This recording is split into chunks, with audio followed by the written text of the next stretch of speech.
Yeah, it's weird. It is a scary feeling because you're right. When it's like you're trapped inside, it's like the lack of change in environment makes you feel.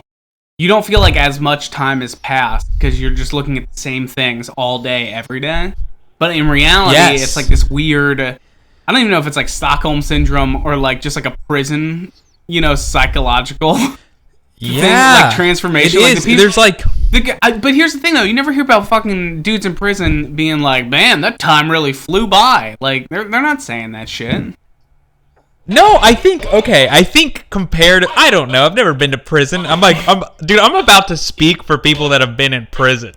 No, you can't. But I it's feel fair. like someone has to. I feel like if we were to do a week, like a month or two in prison, I honestly think we would be like, that really flew by. But when you're serving a couple life sentences, if you serve a couple life sentences, then it's like, hey, I'm kind of over this. It's been 7 years of solid. What's the most you think you could do? Be honest with yourself. In prison? Yeah. What's the longest sentence you think you could do? I could do 15. 15 what? Months? I could do a 15-year sentence. You could do. Shut the fuck up. No, you couldn't. Yeah. 15 years in a federal prison. You could do that. I think so. Because I've thought about it. If I know I'm getting out. Well, let's say let's say it's 30 parole, right? It's like 30 chance of parole. Most likely, if I'm a good boy, I'm gonna get out in. Sorry, my thing's blinking. I think we're still good. I think most likely I'm gonna get out in 15. So let's say I know it's 15. 10 good behavior. Okay. If I know this going in, if I'm like, dude, the max I'm gonna be here is 15, then I can do it. I can do it, dude. I can get through it. I've watched enough prison documentaries. I kind of know how to navigate around a prison yard. I feel like I'd probably take those. I would go to school. I would take classes. I'd get affiliated with a gang. I think I'd be a blood. I'd try to go with like whatever the blood affiliation in the gang is. You think so? Well, that would suck because then you'd get out back here in LA, and then you're a blood in LA. Like you got to think long term about that. You want to be a blood for life in LA? Yeah, but I'm like a low key blood. I'm like YG. Like YG's not out gang banging. Yeah, dude. I'm like YG. Like YG fucked with Nipsey, dude. They were buds. They were Bloods and Crips. So I feel like I would affiliate, but once I got out, they'd be like, "Hey, I ain't about that life," Yeah. I was in prison, but that's the old me. Yeah. But I could do. What about you? Your turn. Oh, dude, I fucking 2 weeks. I would not. I couldn't do it. I think I could really. I think I could lay low. I think I could work the cafeteria. Probably get just a couple tattoos so people feel that I'm, not a total pussy. And then I just work the cafeteria, keep my head down, probably write. I'd probably lose a bunch of weight and get jacked. That'd be great. Maybe that's the boost I need. There you go. Because I'm not, you see all these people during quarantine that they're just doing these insane workout regimens. Yeah. I feel like gyms are gonna start becoming a thing of the past. Who's going back to a gym after this? Most people Oh, dude, I'm psyched. I'm psyched to get back into the gym. Even the bullshit I hated about the gym, I'm psyched to be annoyed by the bullshit. Yeah. No, I miss the gym too. I miss having a dedicated place to get your fucking pump on, But dude, it's gonna be so weird. It's gonna be so weird to step in a gym, even after they're Now here's the thing. Everyone's talking about this second wave, right? It's this whole we'll get out, hang out for a little bit, have a 4th of July barbecue, and then we're all back inside for end of summer, early fall maybe. If that happens, if they're okay, it's back open, how long is it gonna take you to go to the gym? How long are you gonna wait? That's a good question. Because I've thought about that. There's the waves of people. Which wave are you in terms of going back out onto the streets? Yeah. I think I honestly, because it's gonna be there's gonna be the real brave ones, Because at that point, it won't be inconsiderate. The lock-in will be lifted. I think there's going to be the real brave ones who are going to go out. They're going to be the first rounders and be like, you know what?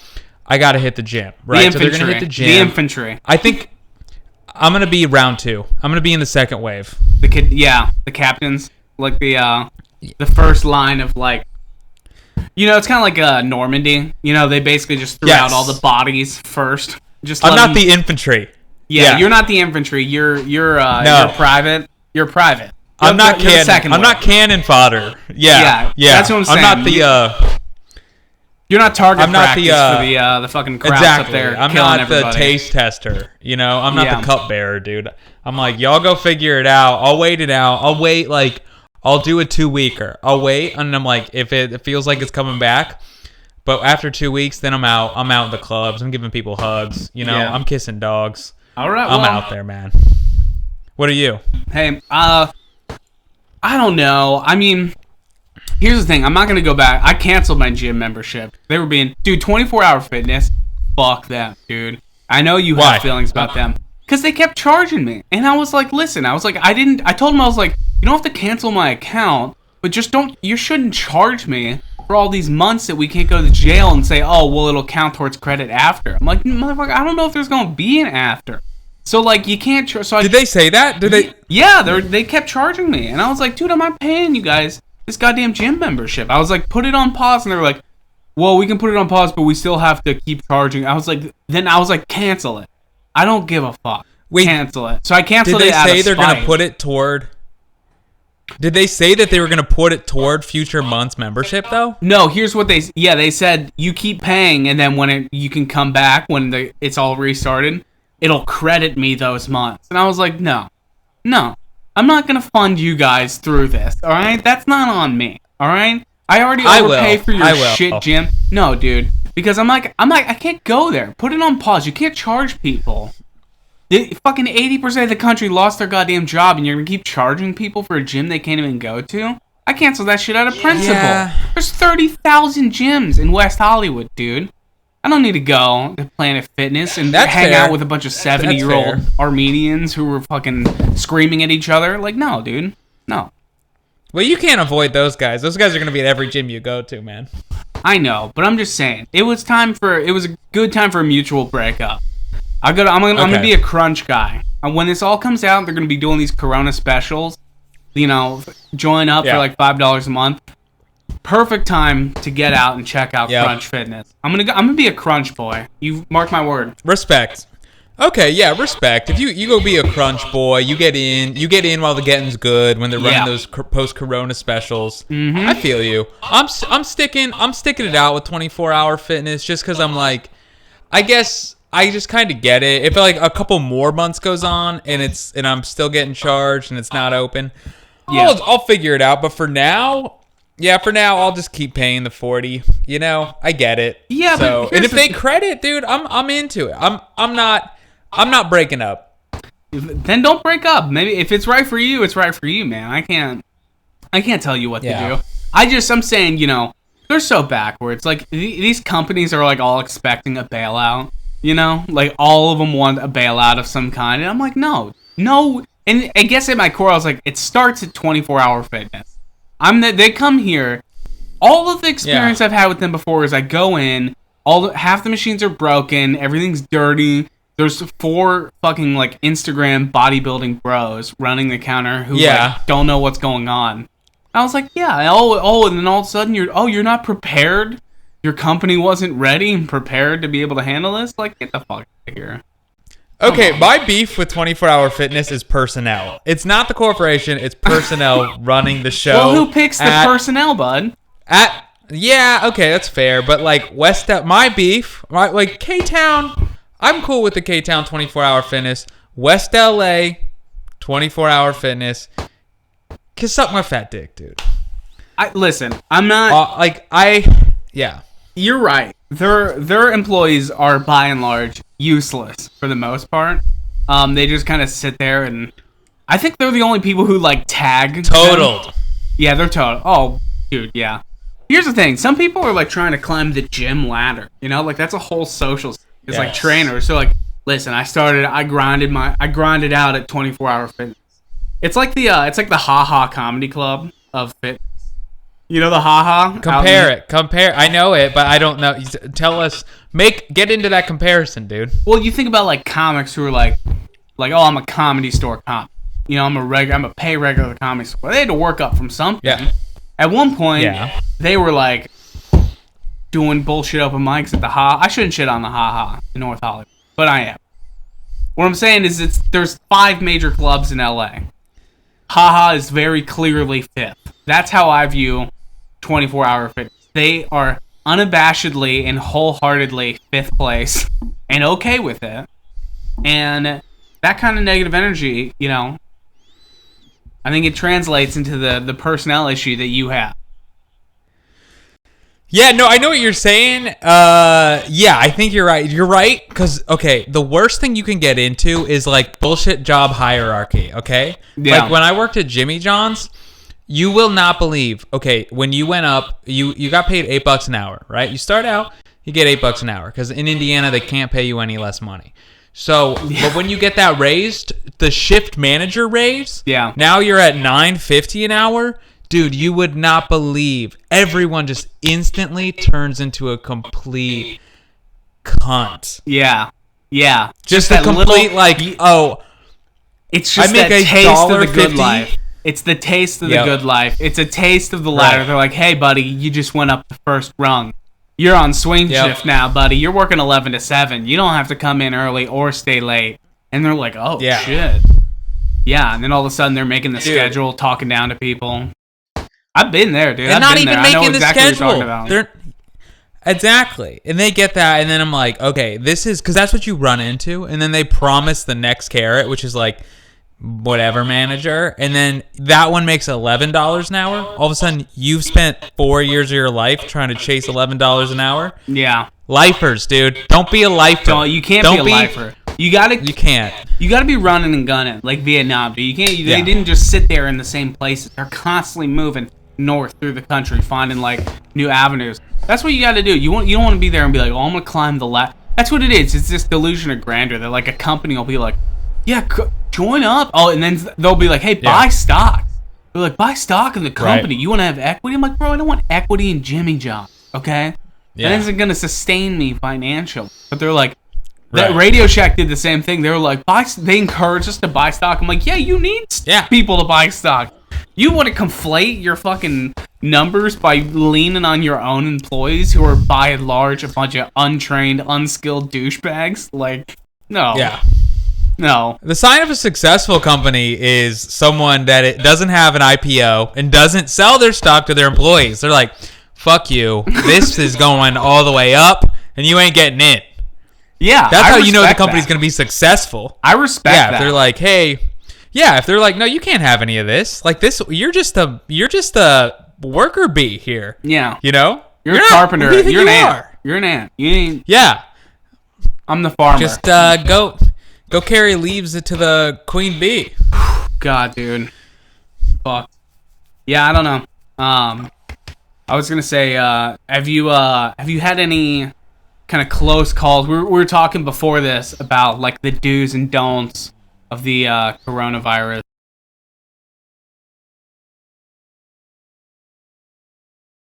Okay, so we were talking before this about the do's and don'ts of the COVID-19 era. What are your in your day-to-day life, what are your major do's and don'ts that you've experienced in public interaction, which hopefully for most people is minimal, unless you're one of these like ultra right wingers in Ohio who are still going shooting range.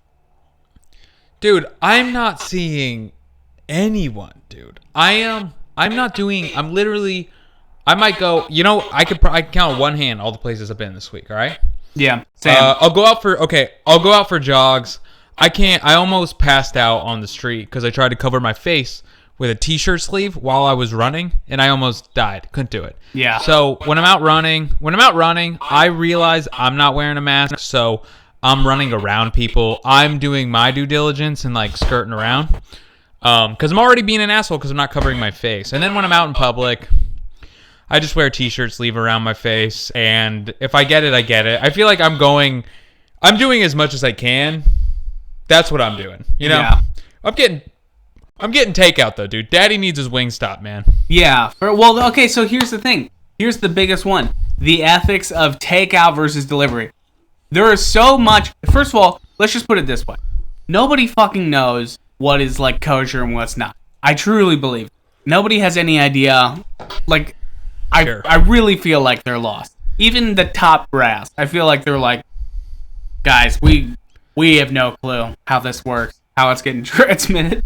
But like, yeah, what I'm saying is like, so now it's like mandating all the masks was like a good thing.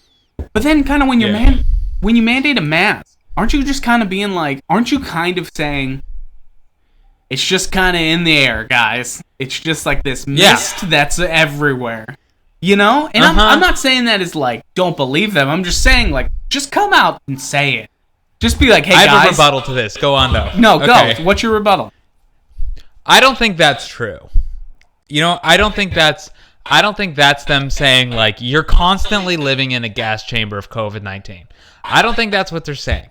I think what they're saying is they're saying, we don't fucking know anything. Because previously they were saying, don't put a mask over your face. That won't do anything. Your bullshit t-shirt sleeve won't do a thing.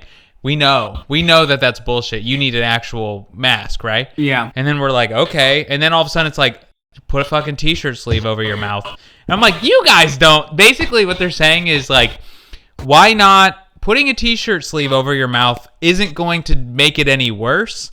So why not do it? And fact of the matter is, we know as much as you do. So just try not to see anyone and don't kiss any strangers, you know? Yeah, I mean... let's try to, like, ride this out, you know? You're not wrong. I think that's it. I think they're basically just like, guys, figure it the fuck out. Like, just do whatever. It seems like the right thing to do. But no... The more, the better. But, so anyway, this is a tangent. We're talking about, like, takeout versus delivery. I'm kind of in this camp that, like... I feel like it's safer to go pick something up at the place and bring it back yourself because you're eliminating humans from your chain, right? Like it's the restaurant is making the food regardless, right? So now it's like, okay, who's the intermediary? Some random guy who has like going to 15 other houses before you, interacting with whoever. No, you know what I mean? Like you're number 7 on the queue. Like, I'm at this point now, I'm trying, first of all, we even went as far as to, like, we had to get groceries delivered. Because they said this week, they were like, don't even go to the grocery store unless you, like, absolutely have to. And I was like... Okay. So we got Ralph's coming on Tuesday. Okay, but you're saying you think it's best to pick up rather than to I feel like every case is different. Obviously. Okay. But I think my general rule of thumb is I'd rather go pick it up from a small local business if I'm going to get food than get it delivered by a bigger place. I'm strictly thinking of number of humans involved in my transaction. That's like my frame of thinking now. Right, because you're eliminating one human by becoming the delivery man yourself. Yes. And I can wear gloves and a mask and I got, disinfectant, whatever. Yeah, but but the thing is, you can fully eliminate that for yourself if you gas out your food before you eat it. You know what I mean? They drop it on the door, and then you go in full hazmat and just you can't spray your food with disinfectant though, bro. It's gonna be what? You can't spray your food with disinfectant though. You can't spray the bags with that. You'll get poisoned. One would assume. I don't know. I'm not a scientist. Well, yeah, I mean, I'm going into Wingstop, and so you're with me. You're getting takeout. I'm going in. Yeah, I don't try. I also just like fundamentally, I've been a food delivery guy for a large portion of my life, and delivered food is 60% of the quality you get from delivery. I don't want to get into this, but like, if you're getting food delivered, you're getting like 40% shittier food. And you're going to pay a delivery fee. For me, I'm just like, I will never, having been a delivery driver, never. I will not get food delivered, man. Pizza is like the only food you can get delivered because Like, you know what it is, man? It's the steam factor. It's steam. That's 100% what it is. You can't let the stank out, dude. Once the stank has fully seeped out of the box, that pizza, it's a dead body, you know? Yeah, it is. You're exactly right. It's a corpse. But pizzas are like, some corpses hold up better than others, you know? Pizzas are a corpse that can, you can leave a pizza out at room temperature Says the necrophiliac. Says the necrophiliac, the guy that looks at me and says, you know, some corpses hold up better than others, right? in your experience, is that true? And just, you know, in general, Asians, for instance. You can fuck them for weeks. Yeah. Like, Italians, 2 days max. Oh, they hold, dude. Yeah. They're aged, dude. Yeah, they're like Parmesan. They get real firm on the outside. You have to shave it off till you can get the good cheese on the inside, you know? Yeah. I don't make the rules. But I do know that when you're getting food delivered on Postmates, the steam is just they put it in the box, the steam is just staying in there. So let's say, bud, hey bud, you got, this is one thing. Sometimes my girlfriend will like want like pasta delivered, and I'm like, it's gonna be horrendous. Because here's the thing, you got your pasta, your sauce, and then they put like Parmesan cheese on it and put it in the box. You know, dude's driving into your place, it's steaming the whole time. You open it up, it's just like this moist, melted, like half melted cheese. Like, it's not even like broiled. The styrofoam. You know? Yeah. The styrofoam is like, there's like condensation. It's like cold pasta, and the top of the styrofoam is like droplets of condensation. Yeah. That are like dripping back onto the pasta. Yeah. Like, it's not good. If you're gonna get something delivered, you gotta get delivered foods that are cold. Like a sub can be delivered. A pizza. Yeah, like a Jimmy John sub. Yep. So I've been but it's just funny because I feel like people are just generally lost in the sense of like every day where it's like, is it safer to, are we allowed to go in to get it? Is it safer to do Postmates? Like, and Postmates they just don't want to go out of business. That's their whole thing. I mean, like the CDC could come out tomorrow and be like, hey, we should not be delivering each other food. Like, they could come out tomorrow and say that and then shut it and it's over, you know, like curtains. So, like, I feel like in a weird way, like Postmates and Grubhub are kind of positioning themselves now. That's the whole thing, is people also want to talk about this. Don't fall for this bullshit. You see these ads on, like, YouTube or whatever of, like, Postmates or Grubhub. They're like, we're helping, like, the small restaurants in our community. It's like, don't let them close. Order Postmates. I'm like, I guess. But, like, also, there's a lot of chefs who are coming out and saying that's bullshit because Postmates and Grubhub take, like, a huge chunk of those transactions and kind of already put the squeeze on them a little bit, you know? Oh, and yeah, well, no doubt, dude. For example, they don't give a chef Jose Salazar in Cincinnati, who I just saw an article. He runs a pretty nice restaurant in Cincinnati. He does. And he was Salazar, the restaurant? Yeah. Yeah, okay. Please. The reason I named him is because he's a pretty reliable dude. I made a video with him once. I was like, that dude's a straight shooter.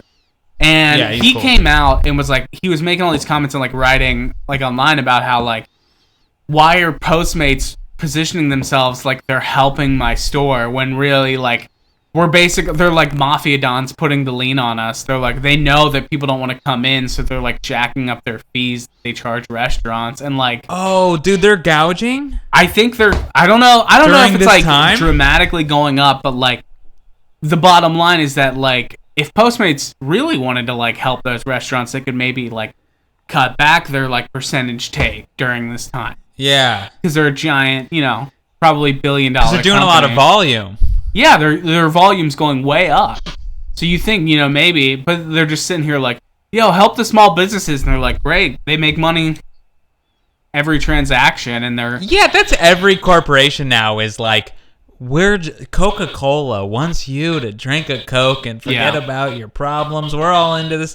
I feel like that's... So, I mean, you have to be a fucking idiot to believe that any corporation is like, what are we going to do for the American people? Dude, I was just about to say this. Like, I've been watching so much 90 Day Fiance on TLC, and which is its own topic.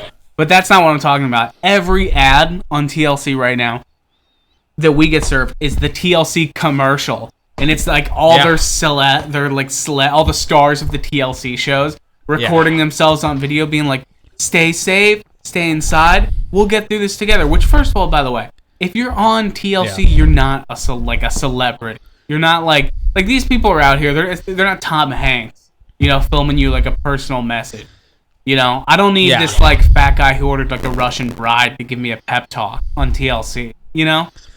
But is Ed doing TLC ads? No, not Ed. I'm just saying in general. If Ed was telling me to stay inside, I would go out and I'd kiss a dog, dude. Yeah. I'd be like, if Ed, I will not. That guy is a.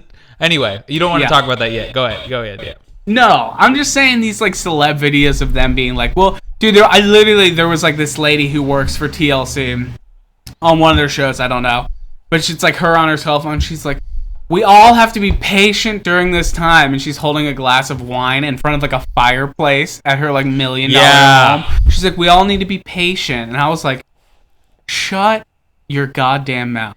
You're telling me, like, you're telling like the whole nation of people who are starving and looking for work, be patient, guys. Yes. And they're like dancing. We'll get through this together. Like, it's like disrespectful. It's disrespectful. Dude.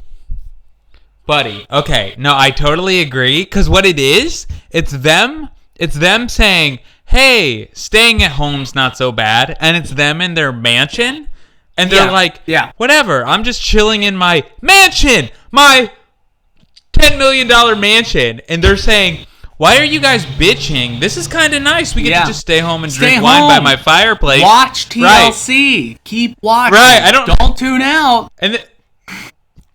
And they're like, oh, I don't have a home anymore. I can't stay home because I can't afford rent, Exactly. So it's all this like, hey, stay home. We know you're at your parents' house now, watching Little People, Big World, making fun of them. Yeah.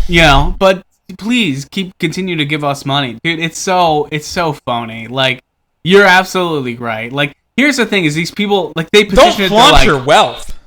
They're like, we're family. We're all in this together. We're like a family of TLC. I'm like, dude, TLC could, if in the slightest pinch of economic hurt, would flip it so quickly. They'll be like, hey, turns out we were actually secretly recording you guys through your TVs and we're selling it as content now. You'd be like, I thought we were a family, TLC. What happened? Yeah. Well, you have to be an idiot to believe that anyone's... even like places I've worked, they try to convince you. It's like, oh, this is a family. And it's like, hey, don't... I feel like it's so disrespectful and so misleading when they try to like create the sense of like, oh, we're a family. I'm like, nah, we a business. Yeah. We're a business and it's purely professional. If I would love for a business to not even know my last name. I would like it if they called me like employee 107594. If they were like, that's your name, I'd be like, great. You want a cereal? You want to be branded with a serial barcode, like a QR code that you just get checked into the system. Like, let's have Nomi. You like where this is going. You like this. Hey, we don't need to contact each other anymore. Let's just be people online. Let's just be a thing that does. Let's like if I can develop software. If I can develop software that does my job for me, and I can be like, if I can just let the program run and it just does my job for me, then nobody should give a fuck. Nobody should be like, hey, Bertoff's not even working. He just has a script that does the thing he's supposed to do. It shouldn't be anyone's business. You know what I mean? Yeah. There should be a direct deposit of where my money goes, and then a manager or someone saying, is what he's supposed to do, is it getting done? Was the task completed? Nothing matters. Was the task Did I get my check? Did appropriately? It was. Send that boy or girl or robot or transgender person. Doesn't matter. We don't care. Send them their check. We don't even know if they're an entity. Literally. You don't even... That's you... The paycheck's going to you, but the work is being done by a computer, a line of code, Yeah. Who cares? Yeah. It's just running a process. Yeah. So, yeah, I'm saying. So I'm like... I personally have been very afraid of the evolution of robotics and AI. But now that talking to you, I'm actually kind of excited for this removal of my physical, my identity from the transaction of work. That's what I'm saying. They'd just be like, someday in the future, your boss would be like, oh, turns out the guy that was like responsible for this, he looks like this guy. This is him. Yeah. That's what he looks like. And apparently his name's Zach. Yeah. His name is Zach Powers. He lives in Los Angeles. Pretty cool, huh? Yeah. He's actually a guy behind the work getting done. I like this. I think it's a solid idea. I think it's like, I want my work life to be like when you order a custom coffee mug from a website, You just like you just put like an image, type in some basic info, and then you have no idea who it is or where they're at or where it comes from. But in a week, the mug shows up on your door and you're like, I guess I don't have to feel bad about this ethically. I don't know. I don't want to know what happened, Yeah.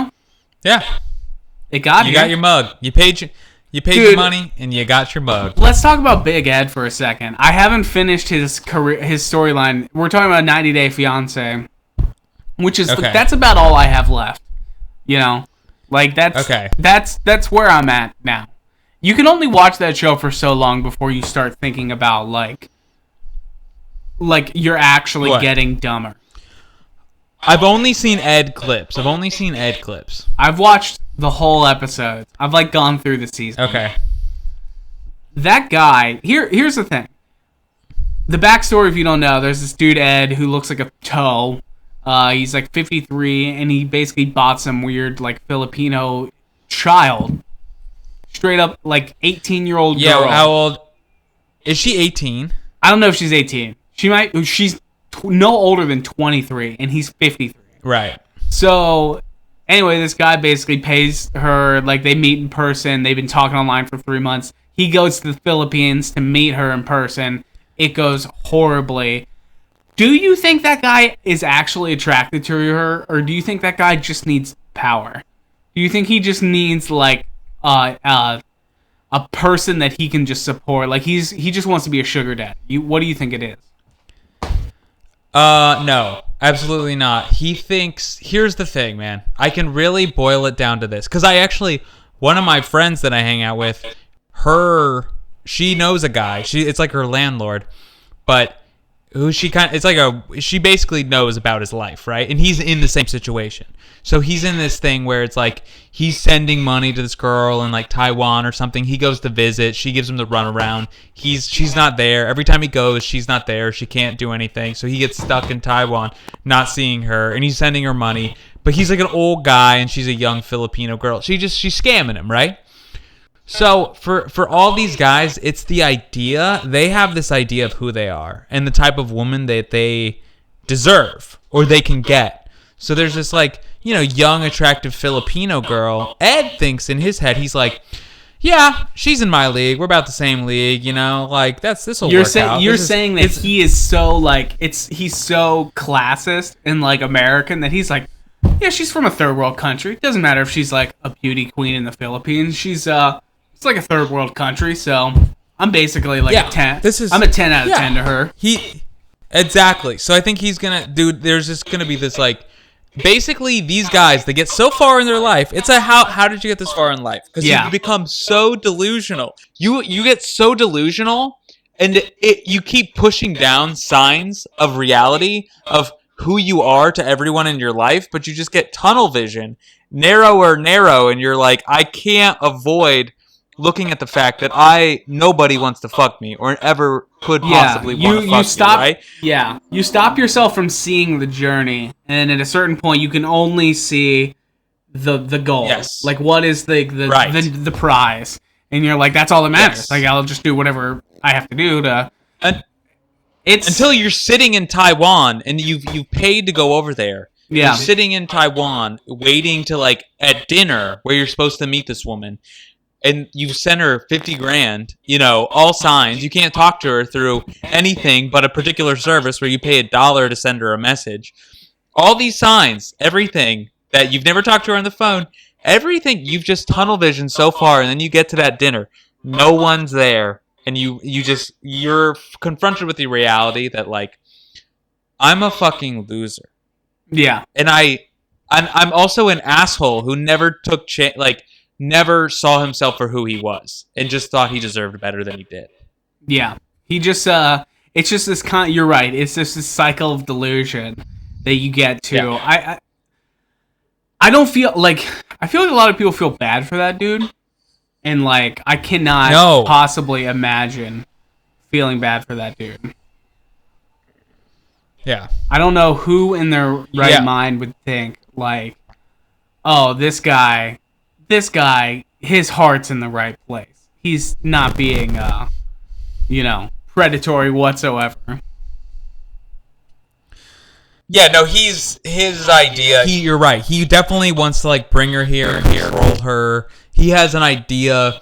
He doesn't care about her needs. You know what she wants, and he basically she knows. She's like, I'm gonna milk this guy for all of his cash and send it back to the people I do love in the Philippines. Yeah, and I'm like, he's getting parasited.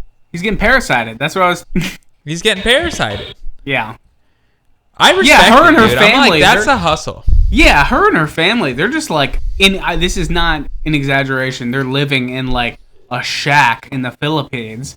Why the fuck? She's like, I don't care. And he's like, I just need you to be like open with me so we can connect. She's like, fuck, I don't care about connecting. I need shelter, you know? Like, I don't feel bad for her at all. Like, she's just playing the game. She's got to do what she's got to do. She's playing it. Dude, Rose is a hustler, dude. I'm Team Rose. I'm Team Rose for sure. Team Rose, dude. I thought at first I felt bad, but now I'm like, oh, this guy's just a creep. Like their encounters are so weird. Here's the thing I can never ever get over with these, and it doesn't have to be 90 Day Fiancé. It's like any of these like TLC shows of like, how are they together? Like, look at this weird situation. It's like, what are their, like, let's just say everything's going well. Let's just say the cameras are not there. What are their day-to-day conversations like? Like, to you, what do you think their conversations were like when they're chatting on, like, Facebook Messenger or doing video calls? What are they discussing? Well, sometimes you see them, because I've seen a lot of this, whether it's 90 Day Fiancé, but those type of, like, long-distance relationships that are based on a big untruth. Like, a big untruth, right? And they're always like, how was your day? Oh, my day was good. What did you do? I love you. Oh, I love you too. Oh, yeah, I'm not very happy right now. She's like, I'm sad. Why? And he's like, why? What's going on? And she's like, well, they kicked 30 people out of the village today. And I'm like, oh, yeah, okay. I'm sorry. Sending love. Yeah, it's you know what I mean? You can't really have a connection with someone. It was weird. Super far away, and you don't understand. Well, here's the other thing too: is like in the case of Big Ed, he goes to the Philippines to like meet this, this young person, and you can see him like transition so quickly from he gets there, it's like, oh, she's only like a sexual being, and then as soon as he like finds himself in the Philippines, like in her village, he's like, oh, yeah. I've like sponsored a child. Like, I'm now financially responsible for this lady, her son, and her whole family. And he clearly is overwhelmed with this idea. He's like, oh, I got tricked. Like, I was baited into thinking this was like a sexual relationship. And now I'm basically paying. It's like those TV ads you see, like how to sponsor a kid in like Nairobi. Yeah. That's Compassion. What yeah. The Compassion Network. Yeah. And he deserves it, dude. He deserves to be bled dry. He can't back out. He can't back out. No, and he shouldn't. But honestly, though, the only way I think Ed could get me to gain his respect at this point, after the whole nation is laughing at him for the hilarious predicament of his, him meeting his mail order bride, the only way I think he could get my respect back is if he was like, you know what? Straight up, he's like, I don't want to pay for this. I'm not paying for all of this. He's like, this shouldn't be a bank transaction. I just wanted a bride. I just wanted some chick to live with. He's like, I'm not paying for all this. I'd be like, at least he sees it for what it is now. Like, a little bit of honesty goes pretty far. Yeah. With people's respect. I think, dude, I think my camera's about to turn off again, but, yeah, do you want to do a... Yeah, we should wrap it. Do that. I think it goes, yeah, just... No, that's it for me. Let's, who knows? We'll see how many of these we can pump out. Yeah, this was good. This was good. So, yeah, man, let's say goodbye to the people. Subscribe on Instagram. All that shit. Yeah, watch on... Yeah. I don't know. Follow something. Watch on YouTube. Should we get a Patreon? Get a Patreon, and if you pay $50, I'll send you a video of me riding a dirt bike at my parents' house. Yeah. I'll send you footage. Yeah, I'll send you footage of me dying on a dirt bike. So yeah.